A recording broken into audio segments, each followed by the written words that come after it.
দেশের ভবিষ্যৎ এখন কোন দিকে যাচ্ছে, অগ্রগতি না নিম্নগতি? কারণ সাম্প্রতিক সময়ে দেশের ব্যাংকগুলোতে যে অবস্থা চলছে তাতে মানুষ উদ্বিগ্ন। আর ঠিক এই প্রশ্নটিরই উত্তর তারা জানতে চাইছে। ব্যাংকগুলোতে টাকা নেই, গ্রাহকরা তাদের নিজেদের নগদ অর্থ তুলতে পারছে না। ভাই, এই পরিস্থিতি কেন তৈরি হলো? প্রথমে আমরা আপনাদের দেখাবো সেই প্রমাণ যেখানে গ্রাহকরা তাদের অভিযোগ জানাচ্ছে। এই যে এক নজরে দেখে নিন কিভাবে এই সংকট শুরু হয়েছে। তারপর আমরা এই সমস্যার একেবারে গভীরে ডুব দেব এবং কিছু গুরুত্বপূর্ণ প্রশ্ন তুলব, যে প্রশ্নগুলো নতুন সরকার এবং তাদের সমর্থকদের উদ্দেশ্যে থাকবে। কেন এই সরকার ক্ষমতায় আসার পরই এমন পরিস্থিতি তৈরি হলো? এরপর আমরা দেখব এরকম পরিস্থিতি কোনো দেশে কখন ঘটে এবং এই সংকটের পিছনে আসলে কি কি কারণ থাকতে পারে। এবং সর্বশেষে আমি আপনাদেরকে দেখাবো এই ধরনের সংকট আরও কতগুলো সংকট বয়ে নিয়ে আসে সাথে করে, এবং সেগুলো থেকে আরও কি কি নতুন সমস্যা সৃষ্টি হতে পারে এবং দেশের ভবিষ্যৎ কোন পথে তারপর এগোতে পারে। তাই বন্ধুরা, অনুরোধ রইল আপনাদের কাছে শেষ পর্যন্ত থাকুন আমার সাথে, কারণ আজকের ভিডিওতে আপনারা জানবেন এই সংকটের আসল চেহারা এবং এর পরিণতি।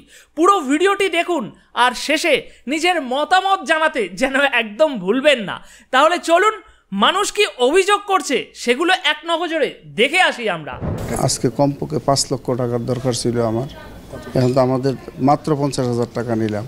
তখন আজকে আমার ডাক্তার দেখানোর কথা ছিল আর কি, তো স্যার ভরসা দিল যে 10,000 টাকা পর্যন্ত দিতে পারবে। এটা তো আমাদের ব্যবসায়ী হিসেবে আমাদের জন্য এটা বড় ঝামেলা। ব্যাংকে আসলে আমরা মূলত গেলে ওরা অনেক টাকার চেক নিয়ে গেলে দেখা গেছে ওরা 10,000 টাকার বেশি দিতেছে না, বলতেছে যে ওদের কাছে টাকা নাই আর কি, ওরকম কিছু। আমাদের তো আসলে অনেক সমস্যা হচ্ছে যে আমরা টাকা পাইতেছি না, ব্যাংকে চেক নিয়ে যাইলেও টাকা দিতেছে না ওরা। এটা তো টাকার অনেকটাই সমস্যা, যে কাজের জন্য উঠাবো সেই কাজটা করতে পারতেছি না। এই ব্যাংক ওপেন হওয়ার পরের থেকে এই ব্যাংকের সাথে আমি জড়িত, বিশেষ করে ইসলামী লাইনে। আমি ইসলামী ব্যাংকগুলোতে ট্রানজ্যাকশন বেশি আমার। এই গত 7 বছর আগে যে ওপেন হওয়ার পরে যে আমরা করছি, অ্যাকাউন্ট করছি, ওরা যথেষ্ট ভালো সার্ভিস দিছে, যেটা আমি অন্য কোনো ব্রাঞ্চে পাই না। তাদের এখানে নিয়মতান্ত্রিকভাবে মানে সব কিছু হয়েছে। ইদানিং আইসা তাদের লিকুইড মানির সমস্যা, তারা ক্যাশ টাকা দিতে পারে না। ওই পর্ষদ ভেঙে দিছে, নতুন করে পর্ষদ হইলে মানে যদি আবার বসে দেন চালু হবে এরকম বলতেছে আর কি। আদৌ এটার সত্যতা কি এটা তো আমরা জানি না। ব্যাংক তো নিরাপদের জন্য, বাসায় তো আমরা বেশি টাকা রাখার কোনো সুযোগ নাই। ব্যাংকে নিরাপদ, এই নিরাপত্তাটা আগে ছিল, এখানে নিরাপদ ছিল, আমাদের গ্রাহকরা নিরাপদ ছিল, কিন্তু ইদানিং আইসা এই সমস্যার সৃষ্টি হয়েছে। এই যে আমি এক ব্যক্তিরে 2টা চেক দিছি, অ্যাকাউন্ট পে চেক দিছি, ওরা ভাঙাইতে পারে না। নেক্সট আমি তো চেক দেওয়ার মাল আনতে পারবো না, এখন আমার কাছে তো লিকুইড মানি নাই। তাইলে আমরা হেজিটেশনের মধ্যে পড়তেছি না। আমরা চাই যে দ্রুত অন্তত এটার একটা সমাধান হোক। তো আমার রিকোয়েস্টে ওরা তো 20-30 হাজার টাকার উপরে দেওয়ার মতো অবস্থা নেই। টাকা যেটা জমা হয়, কলমানি তো নাই, কলমানি যেহেতু নাই তাইলে তারা টাকাটা পাবে কোথায়? যেই টাকাটা জমা দেয় এটারে ভাগযোগ করে দেয়। তো আমি পুরান কাস্টমার হিসাবে, পুরান অ্যাকাউন্ট হোল্ডার হিসাবে আমার একটু প্রায়োরিটি বেশি দিছে আর কি। I am happy. বাট এখন এটা তো জাতীয় সমস্যায় রূপ নিছে, এটা কারণ পার্সোনাল কোনো সমস্যা না, জাতীয় সমস্যার রূপ নিছে। আমি আজকে 3-4টা ব্যাংকে ঘুরছি, 3-4টা ব্যাংকে ঘুরছি। এক্সিম ব্যাংক, এক্সিম ব্যাংকের আছে আমার কাছে, তারপরে যমুনা ব্যাংক। তো 3-4টা ব্যাংকের ভিতরে একই অবস্থা। ওই যে এক ব্যাংকের চেক দিছি, এক্সিম ব্যাংকে 2টা চেক দিছি। একটা চেক 3 লাখ টাকার চেক ক্যাশ করছে, 3,41,000 একটা চেক আছে, ওইটা আর পারে না। তো এটা তো আমাদের ব্যবসায়ী হিসাবে আমাদের জন্য এটা বড় ঝামেলা, বড় চাপ। এখন আমরা যখন এই সিস্টেম চালু হয়েছে, আগে ফোন করছি, মাল চলে আসছে হু করে 5 লাখ 10 লাখ, কোনো সমস্যা নাই।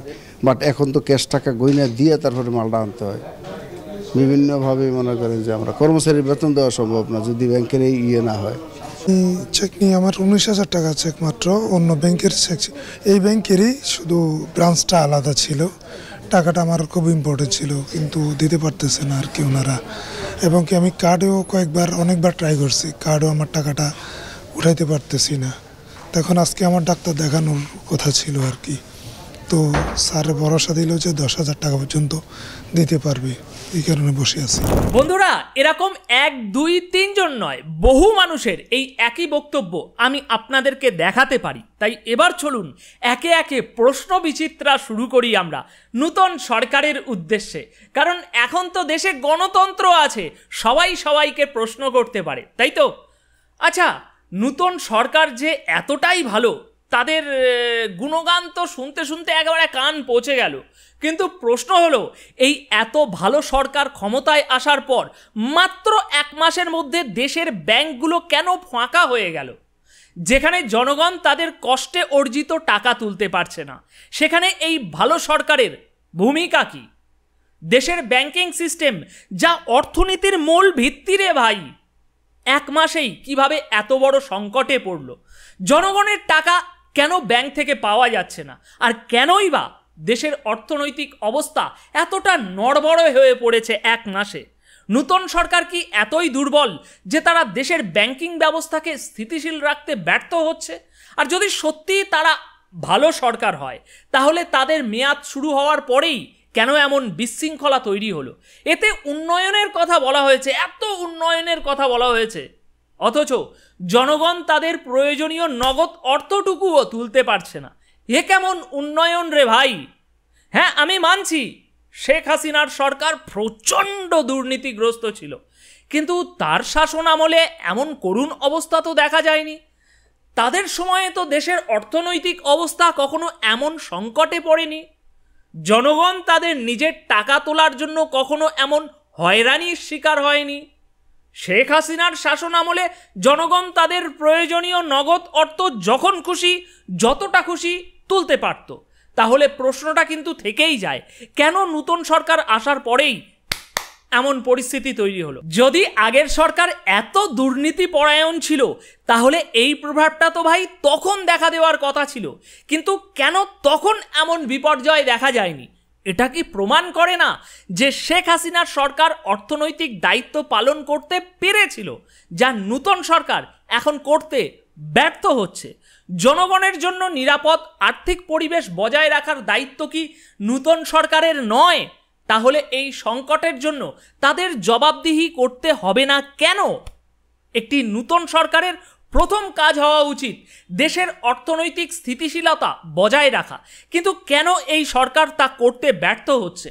নূতন সরকারের পদক্ষেপগুলো কি দেশের ব্যাংকিং সিস্টেমের উপরে চাপ সৃষ্টি করছে? কেনই বা দেশের আর্থিক প্রতিষ্ঠানে এমন বিশৃঙ্খলা দেখা যাচ্ছে, যা আগে কখনো হয়নি?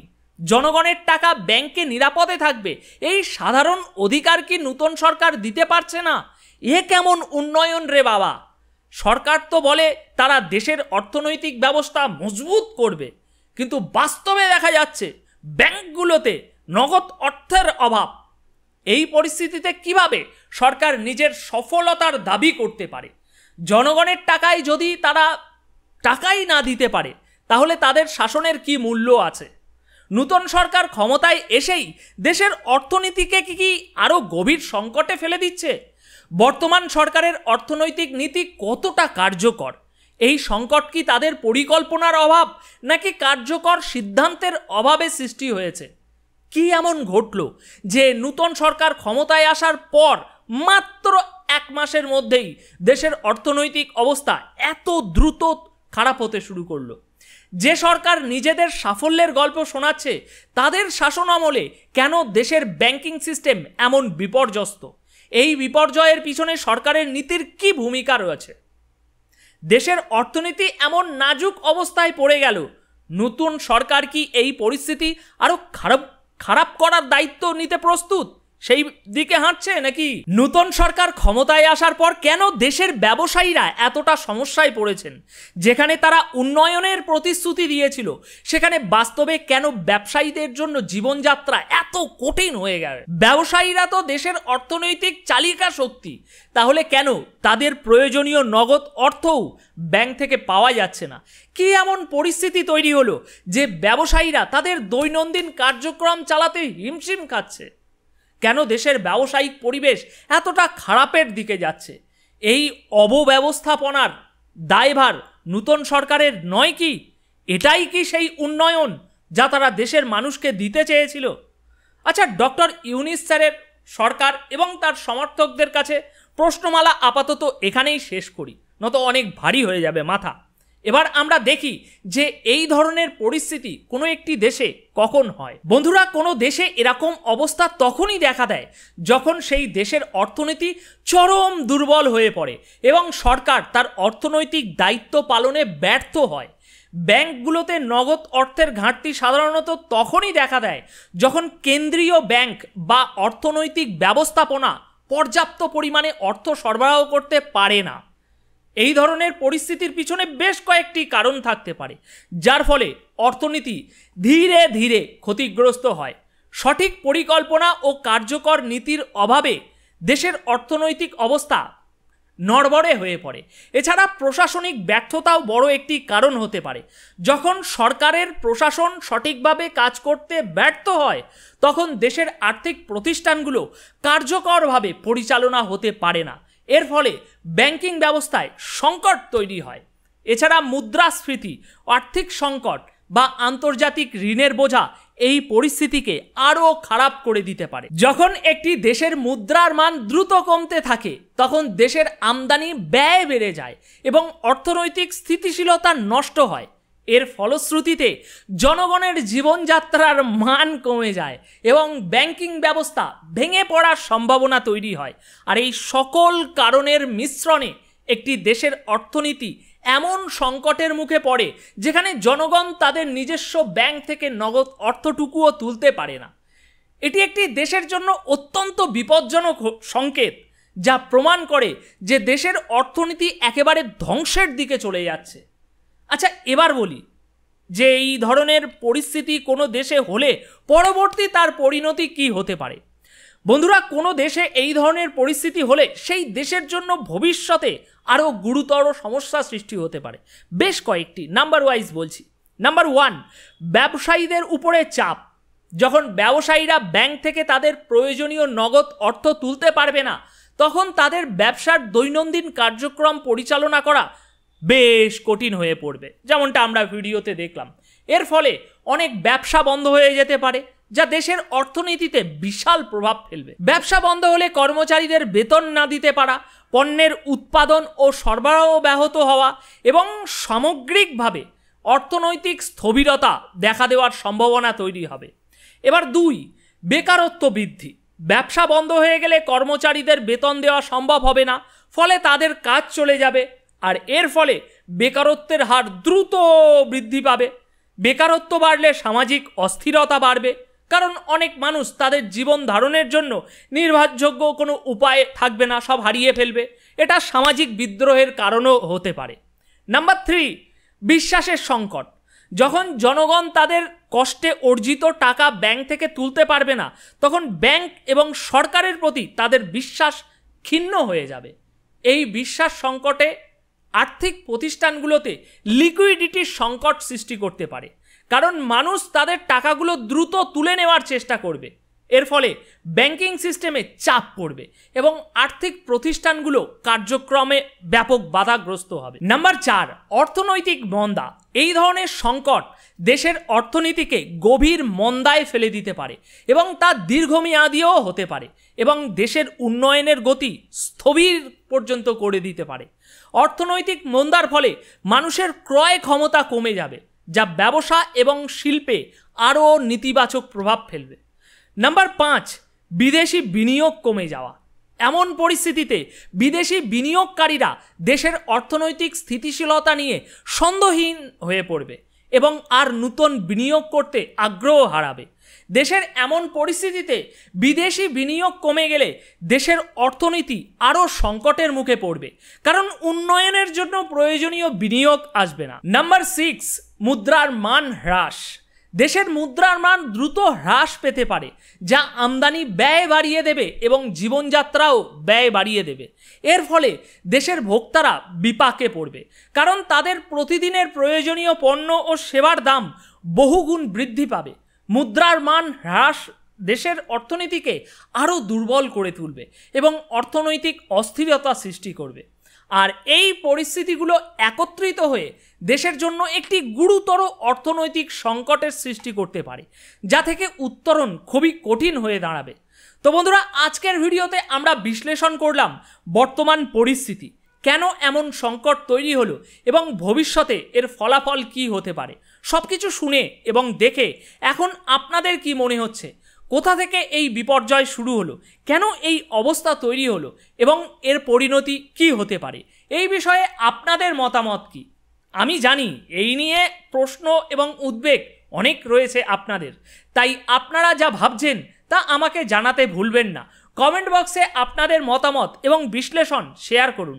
আমি আপনাদের মতামত শুনতে সত্যিই খুবই আগ্রহী, তাই অবশ্যই এই ভিডিওটাতে অবশ্যই জানান আপনারা কি ভাবছেন এই পরিস্থিতিকে নিয়ে। আজকের এই সংক্ষিপ্ত আলোচনা থেকে অনুপ তাহলে এখানেই বিদায় নিচ্ছে। দেখা হচ্ছে কাল আবারও একটি নতুন এপিসোডে দেশের নতুন কিছু তথ্যের সাথে।